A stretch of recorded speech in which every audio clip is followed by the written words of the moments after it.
विश्वास की ताकत। गांव में एक गरीब किसान रामलाल रहता था। उसकी एक छोटी सी खेती थी जिससे उसका और उसके परिवार का गुजारा चलता था। वह मेहनती था, लेकिन हाल ही में उसके खेत में सूखा पड़ गया था। बारिश न होने की वजह से उसकी फसल बर्बाद हो गई और अब उसके पास खाने तक के लिए अनाज नहीं बचा था। रामलाल ने गांव के जमींदार से कर्ज लिया था, जिसे वह चुका नहीं पा रहा था।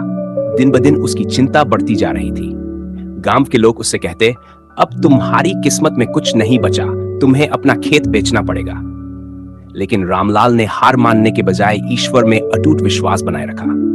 वह रोज सुबह भगवान से प्रार्थना करता और अपनी जमीन को जोतता, मानो बारिश जरूर होगी। एक दिन गांव के लोग रामलाल को देखकर हंसने लगे। पागल हो गया है, बारिश नहीं होगी फिर भी खेत जोत रहा है, वे कहते। मगर रामलाल मुस्कुराकर जवाब देता, ईश्वर पर भरोसा रखो, वह जरूर रास्ता निकालेगा। एक रात तेज आंधी आई, बादल घने हो गए और बिजली कड़कने लगी।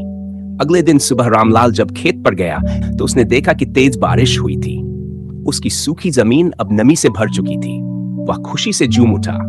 उसने तुरंत बीज बोए और फसल की देखभाल करने लगा।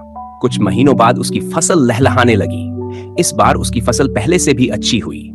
गांव वाले जो उसका मजाक उड़ाते थे, अब उसकी मेहनत और विश्वास की सराहना करने लगे। उन्होंने कहा, हमने तो उम्मीद छोड़ दी थी, लेकिन तुम्हारा विश्वास अटूट था। सच में विश्वास में बड़ी ताकत होती है। रामलाल न सिर्फ अपने कर्ज को चुका सका, बल्कि उसने गांव के गरीब किसानों की मदद भी की। इस घटना ने पूरे गांव को सिखाया कि सच्चा विश्वास और मेहनत कभी बेकार नहीं जाते।